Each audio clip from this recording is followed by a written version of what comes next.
പ്രിയ കൂട്ടുകാരെ നമസ്കാരം. ഞാൻ ശിവമുരളിയാണ്. ഇന്ന് കലയാഴി മീഡിയ യൂട്യൂബ് ചാനലിലൂടെ വന്നിരിക്കുന്നത് എൻ്റെ കുറച്ച് വിശേഷങ്ങൾ നിങ്ങളുമായിട്ട് പങ്കുവയ്ക്കാനാണ്. ആദ്യമായിട്ട് ഞാൻ ഒരു അന്യരാജ്യത്ത് പോകുന്നത് പ്രശസ്ത സിനിമാ താരം ശ്രീ സുരാജ് വെഞ്ഞാറമൂടിനൊപ്പമാണ്. അദ്ദേഹത്തോടൊപ്പം ഡിസ്കവറി എന്ന ട്രൂപ്പിൽ കളിക്കുമ്പോഴാണ് എനിക്ക് ആദ്യമായിട്ട് ഒരു ബഹ്റിനിൽ ഒരു പരിപാടി ഏൽപ്പിക്കാൻ പോകാൻ കഴിഞ്ഞത് അദ്ദേഹത്തിനോടൊപ്പം. പിന്നീട് അല്ലാതെ ടീമായിട്ട് ഒരു 4-5 പ്രാവശ്യം പോയിട്ടുണ്ട്. കുവൈറ്റ്, മസ്കറ്റിലൊക്കെ പോയിട്ടുണ്ട്. ഇന്ന് ഞാൻ പറയാൻ പോകുന്ന വിശേഷത്തിന് ഒരു പ്രത്യേകത ഉണ്ട്. കാരണം ഈ വർഷം ഞാൻ കുവൈറ്റിൽ ഒരു പരിപാടിക്ക് പോവുകയുണ്ടായി. 2025 ഫെബ്രുവരി 21 ആയിരുന്നു ആ പരിപാടി. കുവൈറ്റിലെ ഗൾഫ് ഇന്ത്യൻ സോഷ്യൽ സർവീസ് ഗ്രൂപ്പിൻ്റെ 7ാമത് വാർഷികമായിട്ടാണ് ഞാൻ അവിടെ പരിപാടിക്ക് പോയത്. അതിൻ്റെ വിശേഷങ്ങളാണ് ഞാൻ ഇന്ന് നിങ്ങളുമായിട്ട് പങ്കുവയ്ക്കുന്നത്. അപ്പോൾ എന്തായാലും നമുക്ക് ആ കുവൈറ്റിലെ വിശേഷങ്ങളിലേക്ക് കിടക്കാം. പ്രിയപ്പെട്ട കൂട്ടുകാരെ, അപ്പോൾ എനിക്ക് ഫ്ലൈറ്റ് നെടുമ്പാശ്ശേരിയിൽ നിന്നാണ്. അപ്പോൾ രാവിലെ 8:55 ഫ്ലൈറ്റ്. അപ്പോൾ എനിക്ക് രാവിലെ ഒരു 6-7 മണിക്ക് മുമ്പ് എനിക്ക് എറണാകുളത്ത് എത്തേണ്ടതുണ്ട്. അപ്പോൾ രാത്രി തന്നെ ഞാൻ നമ്മുടെ തിരുവനന്തപുരം തമ്പാനൂർ ബസ് സ്റ്റേഷനിൽ വന്നു. ഈ രാത്രി കാലത്ത് നമ്മുടെ ബസ് സ്റ്റാൻഡ് കാണാൻ ഭയങ്കര ഭംഗിയാണ്. ഒരുപാട് ദൂരമുള്ള ബസ്സുകളൊക്കെ വന്ന് നിൽക്കുന്നതും ദൂരമുള്ള യാത്രക്കാരായിട്ടൊക്കെ പോകുന്നതും ഭയങ്കര രസമാണ്. ബസ് സ്റ്റാൻഡിൽ വന്നപ്പോൾ തന്നെ ബസ് വെയിറ്റ് ചെയ്യുന്നുണ്ടായിരുന്നു. അങ്ങനെ ബസ്സിൽ കയറി നമ്മുടെ യാത്ര സ്റ്റാർട്ട് ചെയ്യുകയാണ്. രാവിലെ ഒരു 6-6:15 ആയപ്പോൾ ഞാൻ നെടുമ്പാശ്ശേരി എയർപോർട്ടിലെത്തി. ഒരു കലാകാരനായതിൻ്റെ ഏറ്റവും വലിയ ഗുണമെന്ന് പറയുന്നത് എവിടെ ചെന്നാലും നമ്മളെ തിരിച്ചറിയുന്നു എന്നുള്ളതാണ്. എയർപോർട്ടിൽ ചെന്നപ്പോഴാണ് എയർപോർട്ടിലെ ഒരു സെക്യൂരിറ്റി, കോട്ടയം മണിമല താമസിക്കുന്ന സജീവേട്ടനെ കാണാനും അദ്ദേഹത്തെ പരിചയപ്പെടാനും കൂടെ ഒന്ന് ഫോട്ടോ എടുക്കാനും ഒരു വീഡിയോ എടുക്കാനൊക്കെ സാധിച്ചു. പുള്ളി കുറേ കാര്യങ്ങളൊക്കെ എനിക്ക് പറഞ്ഞു തന്നു. അങ്ങനെ പുള്ളിയോട് യാത്രയും പറഞ്ഞ് ഞാൻ നേരെ എയർപോർട്ടിനകത്തേക്ക് കയറി. എയർപോർട്ടിനകത്ത് കയറി ഒന്ന് ഫ്രഷ് ആയിട്ട് നാത്തേക്ക് കയറുകയാണ്. ശരിക്കും പറഞ്ഞാൽ ഭയങ്കര രസമാണ് എയർപോർട്ടിനകം കാണാനായിട്ട്. പ്രത്യേകിച്ച് നെടുമ്പാശ്ശേരി എയർപോർട്ട് വലിയ എയർപോർട്ടാണ്. പാസ്പോർട്ടും വിസയും ബാക്കി ഡീറ്റെയിൽസുകളൊക്കെ കാണിച്ചു. ഇതാണ് ഫ്ലൈറ്റിൽ കയറേണ്ട ടിക്കറ്റ്. ബോഡി ചെക്കപ്പൊക്കെ കഴിഞ്ഞു. അവിടെ നമ്മൾ ഫ്ലൈറ്റ് കിടക്കുന്ന സ്ഥലത്തേക്ക് പോവുകയാണ്. അപ്പോൾ നമ്മുടെ ഫ്ലൈറ്റ് അങ്ങനെ വന്ന് ലാൻഡ് ചെയ്ത് നിൽക്കുന്നത് നമുക്ക് കാണാൻ പറ്റും. എത്രയൊക്കെ ധൈര്യം ഉണ്ടെന്ന് പറഞ്ഞാലും ഫ്ലൈറ്റ് പൊങ്ങുമ്പോഴും താഴെ ഇറങ്ങുമ്പോഴും ഒരു പ്രത്യേക ഒരു മനസ്സിനകത്ത് പേടിയാണ്. സകല ഈശ്വരന്മാരെ നമ്മൾ വിളിച്ചു പോകും.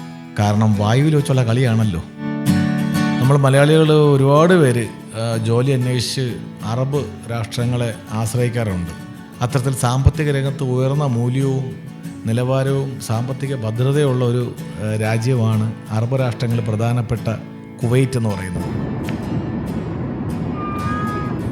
കുവൈറ്റിലെ ജനങ്ങളുടെ ഉന്നമനത്തിനും നന്മയ്ക്കും വേണ്ടി പ്രവർത്തിക്കുന്ന ഒരു സംഘടനയാണ് ഗൾഫ് ഇന്ത്യൻ സോഷ്യൽ സർവീസ്. അതിനകത്ത് വർക്ക് ചെയ്യുന്ന ഡോക്ടർ സാജു സാറാണ് എന്നെ പരിപാടിക്ക് ക്ഷണിച്ചതും സ്പോൺസർ ചെയ്തതും. അങ്ങനെ നീണ്ട ഒരു 4.5 മണിക്കൂറത്തെ യാത്രയ്ക്കൊടുവിൽ കുവൈറ്റിൽ ലാൻഡ് ചെയ്തിരിക്കുകയാണ്.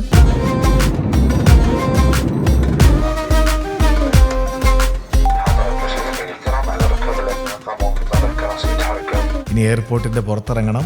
എന്നെ കാത്ത് GISS സംഘടനയിലെ എല്ലാ മെമ്പർമാരും കാത്തു നിൽപ്പുണ്ടാവും. ഇതാദ്യമായിട്ടാണ് കുവൈറ്റ് ചെന്നിട്ട് എയർപോർട്ടിൻ്റെ വെളിയിൽ ഇതുപോലെ മൈക്കും ബോക്സൊക്കെ വെച്ചിട്ട് പാട്ടൊക്കെ പാടി സംസാരിക്കുന്ന കുറേ കുവൈറ്റ് ചേട്ടന്മാരെ കാണുന്നത്. എനിക്ക് വമ്പിച്ചൊരു സ്വീകരണമാണ് അവർ തന്നത്. ഞാൻ പ്രതീക്ഷിക്കാത്തൊരു സ്വീകരണമാണ് എനിക്ക് അവിടുത്തെ GISS പ്രവർത്തകർ തന്നത്. പ്രത്യേകിച്ച് ചെയർമാനായ ഹമീദ് പലേരി ഇക്ക, അതുപോലെ എന്നെ സ്പോൺസർ ചെയ്ത് കൊണ്ടുപോയ ഡോക്ടർ സാജു സാറ്, അതുപോലെ എനിക്ക് പൂക്കളൊക്കെ തന്ന് എന്നെ സ്വീകരിച്ചത് പ്രസീത മേഡം, അതുപോലെ സുമ അമ്പാടി മേഡം. ഇവരൊക്കെയാണ് എന്നെ കുവൈറ്റിലേക്ക് സ്വീകരിച്ച് ആനയിച്ചത്.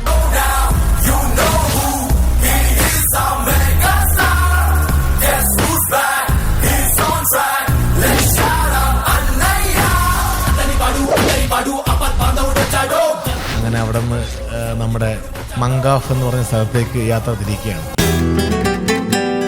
ഡോക്ടർ സാജു സാറിൻ്റെ കാറിലാണ് യാത്ര ചെയ്തുകൊണ്ടിരിക്കുന്നത്. നല്ല രസമാണ് സാറിൻ്റെ സംസാരം കേൾക്കാനായിട്ട്. നമ്മളെക്കാളും സരസനും ഹാസ്യം നന്നായിട്ട് കൈകാര്യം ചെയ്യുന്ന ആളുമാണ്.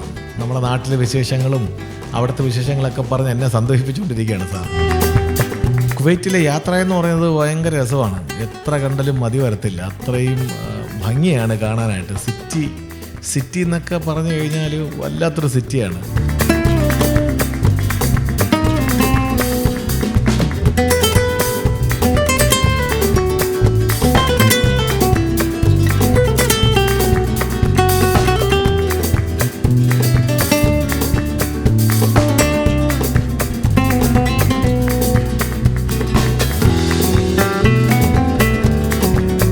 വീണ്ടും ഒരു നീണ്ട യാത്രയ്ക്കൊടുവിൽ മംഗഫ് എന്ന് പറഞ്ഞ സ്ഥലത്തെത്തി. ഇവിടെ നമ്മുടെ GSSന്റെ പരിപാടിയുടെ പോസ്റ്ററൊക്കെ ഒട്ടിച്ചിട്ടുണ്ട്, വർണ്ണം 2025. പിന്നെ പ്രത്യേകിച്ച് എടുത്ത് പറയേണ്ടത് ഇവിടുത്തെ ഒരു പ്രധാനപ്പെട്ട റെസ്റ്റോറൻ്റാണ്. മലയാളികളും അവിടെയുള്ള കുവൈറ്റികളൊക്കെ സ്ഥിരം വന്ന് 3 നേരം മൃഷ്ടാനം നല്ല വാക്കി രുചിയായിട്ട് ആഹാരം കഴിക്കുന്ന അൽ ഖാലിദ് ഹോട്ടലാണ്. എൻ്റെ പ്രൊപ്പറേറ്റർ വളരെ സ്നേഹമുള്ള ഒരു ഇക്കയാണ്, റഫീഖ് ഇക്കയാണ്. ആ ക്യാഷ് കൗണ്ടർ നിൽക്കുന്ന പാർട്ടിയാണ് ഞാൻ പറഞ്ഞ റഫീഖ്. ഇതൊക്കെ ഇക്കയുടെ സ്റ്റാഫുകളാണ്. നമ്മളിവിടെയൊക്കെ ഫുഡ് കൊണ്ടു കൊടുക്കുന്നത് പോലെ ഓരോ സ്ഥലത്തേക്കും ഫുഡ് കൊണ്ടുപോകാൻ വേണ്ടിയിട്ടൊക്കെ അവർ റെഡിയായിക്കൊണ്ടിരിക്കുകയാണ്. കുറച്ച് നേരം റെസ്റ്റ് ചെയ്യാൻ വേണ്ടി നമ്മുടെ ഹമീദ് പലേരിക്കയുടെ വീട്ടിൽ വന്നു. ഇക്കയുടെ വൈഫിനെ പരിചയപ്പെടുത്തി, അവിടെയുള്ള എല്ലാ സുഹൃത്തുക്കളെ പരിചയപ്പെടുത്തി. ഹമീദക്കയുടെ വൈഫ് നമുക്ക് എല്ലാവർക്കും വേണ്ടി, ഹമീദക്കയുടെ കുറേ സുഹൃത്തുക്കളുണ്ടായിരുന്നു, GSSലെ തന്നെ മെമ്പേഴ്സ് ഉണ്ടായിരുന്നു. ഒരു 10-15 പേർക്ക് വേണ്ടി ഇക്കയുടെ വൈഫ് സ്വാദിഷ്ടമായ ആഹാരം കൊണ്ടാക്കി തന്നു. വയറ് നിറച്ച് ആഹാരം കഴിച്ചു, സന്തോഷമായി. ഞാൻ കുവൈറ്റിൽ എത്തിയപ്പോൾ തന്നെ ഡോക്ടർ സാജു സാറിനോട് പറഞ്ഞു, സാർ ഇപ്പം ഞാനിപ്പോൾ ചെയ്യുന്നത് 1 മണിക്കൂർ സ്റ്റാൻഡപ്പ് കോമഡിയും പാട്ടൊക്കെ ആയിട്ടാണ് ചെയ്യുന്നത്. പക്ഷേ 1-2 ആർട്സുകളെ കൂടി അവിടെ നിന്ന് റെഡിയാക്കി തരാമെങ്കിൽ നമുക്ക് 1-2 സ്കിറ്റ് കൂടി പ്ലാൻ ചെയ്ത് ചെയ്യാൻ പറ്റും എന്ന് പറഞ്ഞതിൻ്റെ അടിസ്ഥാനത്തിൽ ഡോക്ടർ സാജു സാറ് എല്ലാ ഗ്രൂപ്പിലും എല്ലാ സുഹൃത്തുക്കളടുത്തും മെസ്സേജ് അയച്ച് ശിവമുരളിക്ക് കൂടെ മിമിക്രി ചെയ്യാനായിട്ട് 3-4 ആർട്ടിസ്റ്റുകൾ ആവശ്യമുണ്ടെന്ന് പറഞ്ഞിട്ട് എനിക്ക് വളരെ ഗംഭീരമായിട്ട് വളരെ നല്ല രീതിയിൽ ചെയ്യുന്ന ഈ പരിചയപ്പെടുത്തുന്ന 4 പേരും കുവൈറ്റിൽ തന്നെ പല ജോലി ചെയ്യുന്നവരാണ്. അതിൽ ആദ്യമായിട്ട് വന്നത് സെയ്ഫാണ്. സെയ്ഫ് കുവൈറ്റിലെ ഒരു സ്ട്രീറ്റ് ഡാൻസറാണ്. വളരെ കഴിവുള്ള വ്യത്യസ്തനായിട്ടൊരു കലാകാരനാണ്. ആദ്യമായിട്ടാണ് മിമിക്രി ചെയ്യുന്നത്. സെയ്ഫുവിന് ഈ അവസരത്തിൽ നന്ദി അറിയിക്കുകയാണ്. രണ്ടാമത് പരിചയപ്പെട്ടത് അബ്രുവിനെയാണ്. സാജു സാറിൻ്റെ ഗൾഫിൽ വിളിച്ചപ്പോൾ തന്നെ ഒരു മടിയും കൂടാതെ അബ്രു എത്തി. അബ്രു പരിചയപ്പെടുത്തിയ മറ്റൊരു കലാകാരനാണ് ജിനു. സോഷ്യൽ മീഡിയയിലൊക്കെ സജീവമായിട്ടുള്ളൊരു ആർട്ടിസ്റ്റാണ് ജിനു. പ്രസിദ്ധ മാഡത്തിൻ്റെ ഗൾഫിൽ മറ്റൊരു ആർട്ടിസ്റ്റിനെ കൂടി നമുക്ക് പരിചയപ്പെടുത്തി തന്നു. അത് മറ്റാരുമല്ല, ഈ കാണുന്ന സ്വപ്ന. കുവൈറ്റിൽ തന്നെ ഒരുപാട് ഷോയിലൊക്കെ പാട്ടുപാടി വൈറലായ മറ്റൊരു കലാകാരൻ ശ്രീ ശ്യാം. അങ്ങനെ ഇവർ 4 പേരാണ് എന്നോടൊപ്പം ഈ പരിപാടിയിൽ പങ്കെടുക്കാനായിട്ട് എത്തിച്ചേർന്നത്. അപ്പോൾ എനിക്ക് ഡോക്ടർ സാജു സാറിൻ്റെ ഗൾഫിൽ റൂമൊക്കെ അറേഞ്ച് ചെയ്ത് തന്നത് റെസ്റ്റോറൻറ്റ് നടത്തുന്ന റഫീഖൊക്കെയാണ്. ശരിക്കും പറഞ്ഞാൽ ഒരു 5 സ്റ്റാർ ഹോട്ടലിൽ പോലും അത്ര ഫെസിലിറ്റി ഉണ്ടാവത്തില്ല. സാജു സാറും GISSന്റെ എല്ലാ അംഗങ്ങളും വന്ന് ക്ഷണിച്ചതിൽ പ്രകാരം നമ്മുടെ പരിപാടി നടക്കുന്ന സ്ഥലത്തേക്ക് ഞങ്ങൾ എത്തുകയാണ്. മംഗാഫിലെ നജത്ത് സ്കൂളിലാണ് സോഷ്യൽ സർവീസിന്റെ ഈ 7ാമത് വാർഷിക പരിപാടി നടക്കുന്നത്. ഗൾഫ് ഇന്ത്യൻ സോഷ്യൽ സർവീസ് ഒരുക്കുന്ന ആഘോഷ രാവിലേക്ക് ഏവർക്കും ഹൃദയപൂർവ്വം സ്വാഗതം. ഗൾഫ് രാജ്യത്ത് സാമൂഹിക സാംസ്കാരിക മണ്ഡലങ്ങളിൽ പ്രവർത്തിച്ചു വരുന്ന സംഘടനയാണ് GISS. പ്രവാസികൾക്ക് നാളെയുടെ ഓർമ്മച്ചപ്പിലൊരു മന്ദസ്മിതമായി വിടരുവാൻ ഗൾഫ് ഇന്ത്യൻ സോഷ്യൽ സർവീസ് 7ാം വാർഷികാഘോഷം വർണ്ണം 2K25.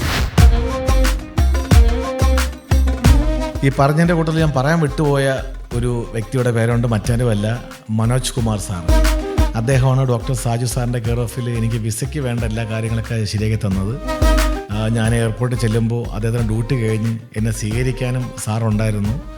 പക്ഷെ സാറ് 21-ാം തീയതി ഉള്ള പരിപാടിക്ക് രാവിലെ നമ്മളെ നജത്ത് സ്കൂളിലേക്ക് കൊണ്ടാക്കാനായിട്ട് സാറിൻ്റെ കാറിലാണ് വന്നത്. അങ്ങനെ എന്നെ സെയ്ഫിനെയും കയറ്റി ഡോക്ടർ സാജു സാറുമായിട്ട് നമ്മൾ നജത്ത് സ്കൂളിലേക്ക് രാവിലെ പോവുകയാണ്. കുവൈറ്റിൽ ഒട്ടനവധി നിരവധി പരിപാടികൾ കണ്ടക്ട് ചെയ്യുകയും ഒരു മികച്ച സംഘാടകനും അതിലുപരി ഒരുപാട് കലാകാരന്മാരായിട്ട് അടുത്ത ബന്ധമുള്ള ഒരാളാണ് മനോജ് കുമാർ സാറ്. അദ്ദേഹം ഒരുപാട് ഷോ കണ്ടക്ട് ചെയ്തിട്ടുണ്ട്. ഒരുപാട് സിനിമാ താരങ്ങളെയും ഒരുപാട് മിമിക്രി താരങ്ങളെയും അവിടെ പരിചയപ്പെടുത്തിയ ഒരു വ്യക്തിയാണ്. ഈ അവസരത്തിൽ മനോജ് സാറിനും എൻ്റെ നന്ദി അറിയിക്കുകയാണ്. 2025 ഫെബ്രുവരി 21-ാം തീയതി അതിവിപുലമായ കലാപരിപാടികളോടെ മംഗഫ് നജാത്ത് ഓഡിറ്റോറിയത്തിൽ വെച്ച് സമുചിതമായി ആഘോഷിക്കുന്നു. പരിപാടി സ്ഥലത്ത് ചെന്നപ്പോൾ തന്നെ എല്ലാവരും അവിടെ വന്നിരിക്കുന്ന മിക്ക ആൾക്കാരും അവിടെ വീട്ടിലെ ഒരു അനിയനെ പോലെ അല്ലെങ്കിൽ ഒരു മകനെ പോലെ അല്ലെങ്കിൽ ഒരു കൂട്ടുകാരനെ പോലെയാണ് എൻ്റെ അടുത്ത് പെരുമാറിയത്.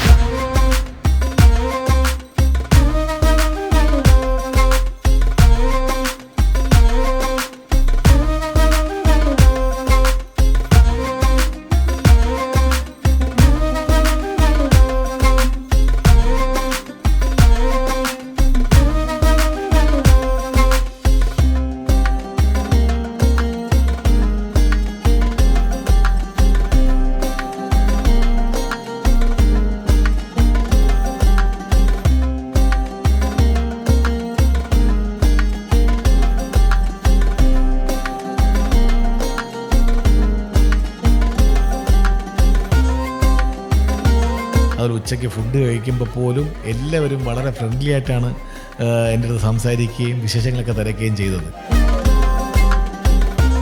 കുവൈറ്റിന് ഒരുപാട് പ്രത്യേകതകളുണ്ട്. കാരണം ഒരുപാട് മലയാളികൾ പ്രവാസികളായിട്ട് അവിടെ ജോലി ചെയ്യുന്നുണ്ടെങ്കിലും കൂടുതലും കലാകാരന്മാരാണ്. നന്നായിട്ട് പാട്ട് പാടുന്നവർ, മിമിക്രി ചെയ്യുന്നവർ, നാടകം അഭിനയിക്കുന്നവർ, അതുപോലെ നാടൻപാട്ട് പാടുന്നവർ. അങ്ങനെ ഈ നാടൻപാട്ട് പാടുന്ന ഒരു എല്ലാവരും കൂടി ചേർന്ന് തുടങ്ങിയ ഒരു ടീമാണ് ചിലമ്പ്. നമ്മുടെ ഈ വൈകുന്നേരത്തെ ഷോ കഴിഞ്ഞിട്ട് ചിലമ്പിൻ്റെ അതിഗംഭീരമായ നാടൻപാട്ടുണ്ട്.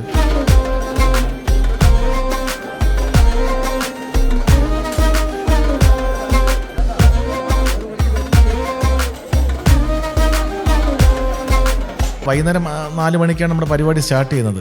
അതിനോടൊപ്പം തന്നെ സമയം കിട്ടുമ്പോൾ ഇടയ്ക്ക് നമ്മൾ 5 പേരായിട്ട് ചേർന്ന് നമ്മുടെ സ്കിറ്റുകളൊക്കെ റിഹേഴ്സലും ചെയ്യുന്നുണ്ട്.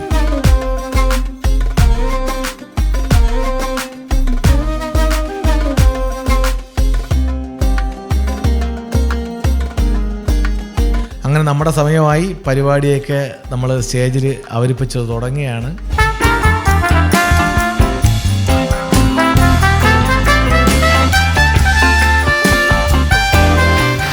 മനസ്സിലായല്ല, അച്ഛന് നേരത്തെ ശക്തി ഉണ്ടെന്ന്. പിന്നെ അതുകൊണ്ട് അറബി എനിക്ക് 1 മാസത്തെ ലീവല്ല വന്നിരിക്കുന്നത്, 42 ദിവസത്തെ ലീവാണ് വന്നിരിക്കുന്നത്. ഏത് പെട്ടിയിലെ സാധനങ്ങൾ കൊണ്ടുവരുമോന്നോ? VIP പെട്ടിയിലാണ് കൊണ്ടുവരാൻ പറഞ്ഞത്. മാമനാണെങ്കിൽ കൊണ്ടുവരേണ്ടത് VIP പെട്ടിയല്ല, RIP പെട്ടി. അതിനകത്ത് മാമന് VIP ആയിട്ട് കിടക്കാം. എന്താ താമസിച്ചേ? ഇപ്പോഴാണോ വരുന്നത്? ഇന്നൊന്നും പറയണ്ട, ഇന്നലെ ബാംഗ്ലൂർ വരായിരുന്നു പരിപാടി.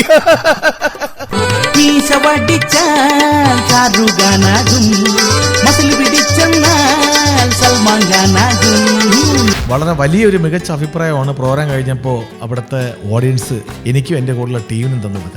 കാരണം ഞാൻ പോലും പ്രതീക്ഷിച്ചില്ല എൻ്റെ കൂടെയുള്ള അബ്രുവും ശ്യാമും ജിനുവും അതുപോലെ സ്വപ്നയും ഇവരൊക്കെ ഇത്രയും ഭംഗിയായിട്ട് ചെയ്യുമെന്ന്. പക്ഷെ അവിടെ വളരെ ആത്മാർത്ഥമായിട്ട് വളരെ ഗംഭീരമായിട്ട് അവർ സ്റ്റേജിൽ പെർഫോം ചെയ്തു. ആദ്യമായിട്ടാണ് ഈ 4 പേരും മിമിക്രി ചെയ്യുന്നത്. ശരിക്കും അവർക്കാണ് ഒരു ബിഗ് സല്യൂട്ട് കൊടുക്കേണ്ടത്.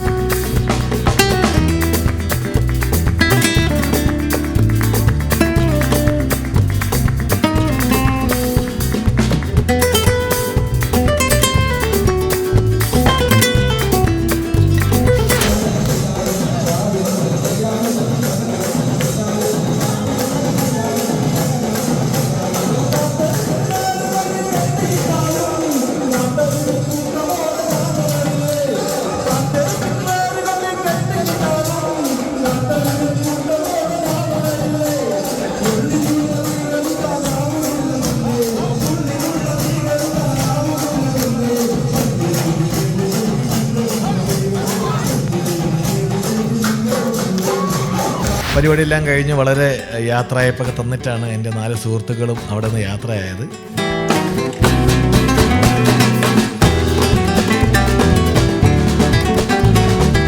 പ്രോഗ്രാം കഴിഞ്ഞ് നേരെ റഫീഖക്കയുടെ തന്നെ ഹോട്ടലിൽ വന്ന് നവാസുക്കയും ഞാനൊക്കെ ആയിട്ട് ഒരുമിച്ച് ഫുഡ് കഴിക്കാനുള്ളൊരു ഭാഗ്യം കൂടി ഉണ്ടായി. ഞാൻ എൻ്റെ കലാജീവിതത്തെക്കുറിച്ചൊക്കെ ഞാൻ നവാസുക്കയോട് സംസാരിച്ചപ്പോൾ എനിക്ക് ഒരുപാട് ഉപദേശവും ഇനി കലാലോകത്തേക്ക് മുൻപോട്ട് വരേണ്ട സാധ്യതകളെക്കുറിച്ചും മനസ്സിലാക്കേണ്ട ഒരുപാട് കാര്യങ്ങൾ എനിക്ക് പറഞ്ഞ് മനസ്സിലാക്കി വ്യക്തമാക്കി തന്ന ഒരാളാണ് നവാസുക്ക.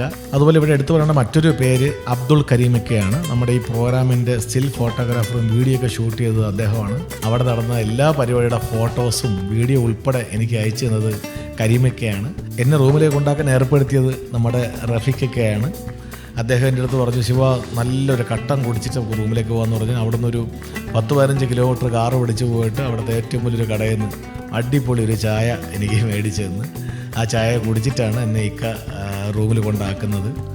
നാളെ പോകുന്നതിന് മുമ്പ് കാണാം എന്ന യാത്രയൊക്കെ പറഞ്ഞിട്ടാണ് ഇക്ക അവിടെ നിന്ന് പോയത്. പിന്നെ എടുത്തു പറയേണ്ട ഒരാൾ ഹനീഫക്കയാണ്. കുവൈറ്റിലെ ഒരു ഹോസ്പിറ്റലിലാണ് അദ്ദേഹം വർക്ക് ചെയ്യുന്നത്. കേരളത്തിനകത്തും പുറത്തും ഗൾഫ് നാടുകളിലും പ്രത്യേകിച്ച് കുവൈറ്റിലും ന്യൂസ് 60 എന്ന് പറഞ്ഞൊരു ചാനൽ നടത്തുന്ന ഇക്കയാണ്. അങ്ങനെ പിറ്റേ ദിവസം അദ്ദേഹത്തിന്റെ ചാനലിൽ ഒരു ഇന്റർവ്യൂവിനായിട്ട് എന്നെയും നവാസുക്കയും കൂടി അദ്ദേഹം കൂട്ടി അദ്ദേഹത്തിന്റെ ഒരു സുഹൃത്തിന്റെ ഫ്ലാറ്റിലേക്ക് പോവുകയാണ്. അങ്ങനെ അവിടെ ചെന്നു നവാസുക്കയുടെയും എന്റെയും ഇന്റർവ്യൂ ഒക്കെ മനോഹരമായിട്ട് അദ്ദേഹം പകർത്തി. നമ്മൾ ചെയ്യുന്ന ഓരോ ജോലികളിലും അതൊരു കലാകാരൻ എന്നുള്ള രൂപത്തിൽ കലാകാരന്റെ ദൗത്യം എന്ന് പറയുന്നത് തിന്മകൾക്കെതിരെ വിരൽ ചൂണ്ടാനും ഗൾഫ് പ്രവാസികളുടെ കൂട്ടായി നിൽക്കുന്ന അവരുടെ ഹൃദയത്തോടൊപ്പം ചേർന്ന് നിൽക്കുന്ന ഒരു ചാനലാണ് ന്യൂസ് 16. ഇവിടെ GSSന്റെ ഒരു പരിപാടിക്ക് വേണ്ടി ഗൾഫ് ഇന്ത്യൻ സോഷ്യൽ സർവീസിന്റെ ഒരു പരിപാടിക്ക് വേണ്ടി വന്നതാണ്. അപ്പോഴാണ് ഇങ്ങനെ ഒരു ഇന്റർവ്യൂ എന്നോട് ആവശ്യപ്പെട്ടത്. എന്തായാലും പ്രവാസി സുഹൃത്തുക്കൾ എന്നും സ്നേഹിക്കുന്ന, നെഞ്ചോട് ചേർക്കുന്ന ഒരു ന്യൂസ് ചാനലാണ് ന്യൂസ് 16. പ്രവാസികളോടൊപ്പം ചേരുക എന്നുള്ളതാണ് ഇതിൻ്റെ ഏറ്റവും വലിയ പ്രത്യേകത എന്ന് പറയുന്നത്. എന്തായാലും പ്രവാസ ലോകത്ത് ഏകാന്ത പതികരായി പ്രയാസപ്പെട്ടുകൊണ്ട് കഴിയുന്ന, ഒരു തരത്തിൽ പ്രവാസി എന്ന് പറയുമ്പോൾ പ്രയാസി എന്നാണ് നമ്മൾ അതിൻ്റെ അർത്ഥതലം മനസ്സിലാക്കുന്നത്. പ്രവാസികൾക്ക് എന്നും കൂട്ടായി നിൽക്കുന്നത് പ്രിയപ്പെട്ടവരോടൊപ്പം ഒരേ റൂമിൽ ജാതിക്കോ മതത്തിനോ നിറത്തിനോ വർഗത്തിനോ വർണ്ണത്തിനോ ഇടം കൊടുക്കാതെ എല്ലാവരും തോളോട് തോളുരുമ്മി ഒരു കട്ടിലിൽ ഒരു റൂമിൽ ഒന്നായി ഒരു പാത്രത്തിൽ ഉണ്ടുകൊണ്ട് ഒന്നിച്ചുറങ്ങുന്ന ഒരു സ്ഥിതിവിശേഷം ഈ ഗൾഫ് രാജ്യത്തുണ്ട്. ഇത് വലിയൊരു സന്തോഷത്തിന് വക നൽകുന്നതാണ്. നമ്മുടെ നാട്ടിൽ മനുഷ്യ മനസ്സുകൾ പരസ്പരം ഭിന്നിച്ചു പോകുമ്പോൾ, പരസ്പരം തെറ്റി നിൽക്കുമ്പോൾ, ഗൾഫ് രാജ്യത്ത് പ്രവാസി സുഹൃത്തുക്കൾ ഒന്നായി ഒരു മാലയിൽ കോർത്ത മുത്തുമണികളെ പോലെ, മഴവില്ലിന്റെ 7 നിറം പോലെ, സപ്ത സ്വരങ്ങളെ പോലെ ഒന്നായിത്തീരുന്ന വല്ലാത്തൊരു സന്തോഷാവസരം. തീർച്ചയായും ഈ ചാനൽ ന്യൂസ് 16 എന്ന് പറയുന്ന ഈ ചാനൽ ആഗ്രഹിക്കുന്നത് മനുഷ്യ മനസ്സുകളെ ഒന്നായി ചേർക്കുക എന്നുള്ളതാണ്. പ്രവാസികൾക്ക് എന്നും ആശ്വാസമാകുക, നേരിന്റെ സത്യസന്ധതയുടെ വാർത്തകൾ പുറത്തു കൊണ്ടുവരിക എന്നുള്ളതാണ്. പ്രവാസികളുടെ പ്രശ്നങ്ങളും അവരുടെ ബുദ്ധിമുട്ടുകളും നാട്ടിലെ വിശേഷങ്ങളും കുവൈറ്റിലെ പ്രവാസികളുടെ തന്നെ ഓരോരോ പരിപാടികളും ഹനീഫിക്ക് തന്നെ MD ആയ ന്യൂസ് 60 ചാനലിലൂടെ കാണാവുന്നതാണ്. ഈ ഒരു ന്യൂസ് 60 ചാനലിൽ ഒരു ഇന്റർവ്യൂവിൽ പങ്കെടുക്കാൻ സാധിച്ചതിനുള്ള സന്തോഷം ഞാൻ ആദ്യം അറിയിക്കുന്നു. Thank you. GISSന്റെ ചെയർമാൻ കൂടിയായ ഹമീദ് അദ്ദേഹത്തിൻ്റെ തന്നെ ഒരു സുഹൃത്തിൻ്റെ ഒരു കരാട്ട ക്ലാസ്സിൽ കൊണ്ട് അവരെ പരിചയപ്പെടുത്തി തന്നു. അത് കഴിഞ്ഞ് ഹനീഫിക്കയോടും കൂട്ടുകാരോടൊക്കെ യാത്ര പറഞ്ഞ് തിരികുകയാണ്. അവിടെ നിന്ന് തിരികെ റഫീഖയുടെ അൽ ഖാലിദ് റെസ്റ്റോറൻറ്റിൽ വന്ന് വയറ് നിറച്ച് ആഹാരമൊക്കെ കഴിച്ച് ഡോക്ടർ സാജു സാറും പ്രസിദ്ധ മേഡം ഒക്കെ എന്നെ വെയിറ്റ് ചെയ്ത് നിൽക്കുമായിരുന്നു എയർപോർട്ടിൽ കൊണ്ടാക്കാനായിട്ട്. അവരോടൊപ്പം എന്നെ യാത്ര അയക്കാനായിട്ട് GSSന്റെ തന്നെ മെമ്പർ കൂടിയായ പ്രിയ മേഡം കൂടി ഉണ്ടായിരുന്നു. നമസ്കാരം, ഞാൻ ശിവമുരളിയാണ്. ഇവിടെ കുവൈറ്റിൽ ഒരു പരിപാടിയുടെ ഭാഗമായിട്ട് വരാൻ സാധിച്ചാണ് പരിചയപ്പെട്ടതാണ്. ഈ വരുന്ന 2025 മാർച്ച് 21 വെള്ളിയാഴ്ച തണൽ പ്രവാസി അസോസിയേഷൻ സംഘടിപ്പിക്കുന്ന ഇഫ്താർ സംഗമം നടക്കുകയാണ്. ഇതിൽ പങ്കെടുക്കുന്ന എല്ലാ നല്ലവരായ സുഹൃത്തുക്കൾക്കും ഫാമിലിക്കും എളിയ കലാകാരന്റെ ഹൃദയം നിറഞ്ഞ ആശംസകൾ അറിയിക്കുകയാണ്. മറച്ചോൻ അനുഗ്രഹിക്കുന്നു. പോകുന്ന വഴിക്ക് റഫീഖയുടെ ഒരു കൂട്ടുകാരന്റെ റെസ്റ്റോറന്റ് ഉണ്ട്. ആ ഹോട്ടലിലും കയറി അവർക്ക് വേണ്ടിയിട്ട് ഒരു ചെറിയൊരു പ്രോഗ്രാം കൂടി അവതരിപ്പിച്ചിട്ടാണ് യാത്ര തിരിച്ചത്.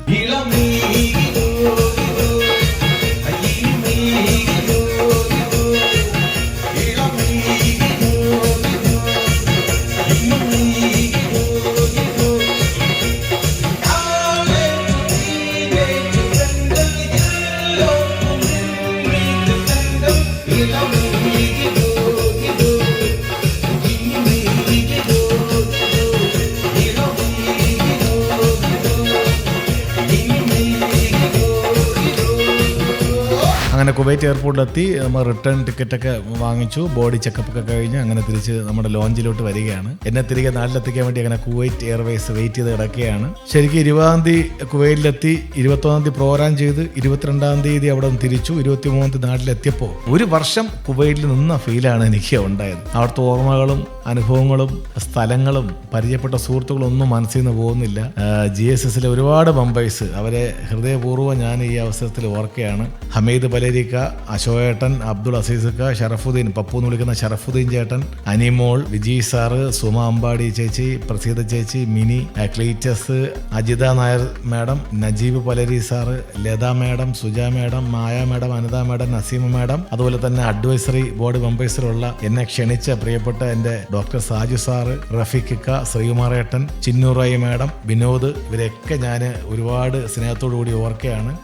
കുവൈറ്റ് GISSന് കുവൈറ്റിൽ തന്നെ അബ്ബാസി ഏരിയയിലും സാൽമി ഏരിയയിലും ഫഹീൽ ഏരിയയിലൊക്കെ ഒരുപാട് മെമ്പേഴ്സ് ഉണ്ട്. അവരൊക്കെ കൂടി ചേർന്ന് വളരെ മനോഹരമായ ഒരു പ്രോഗ്രാം ആയിരുന്നു. ഒരുപാട് കലാകാരന്മാരും കലാകാരികളും ഉണ്ടായിരുന്നു. അവരുടെയൊക്കെ തന്നെ പെർഫോമൻസ് രാവിലെ 10 മണി മുതൽ വൈകുന്നേരം 3-4 മണി വരെ ഉണ്ടായിരുന്നു. വളരെ ഗംഭീരമായിട്ടാണ് അവരൊക്കെ പെർഫോം ചെയ്തത്. ഈ പ്രവാസ ലോകത്ത് ജീവിതത്തിന് തിരക്കിനിടയിൽ അപൂർവം കിട്ടുന്ന അവസരങ്ങളാണ് അവർക്ക് സന്തോഷിക്കാനായിട്ട്.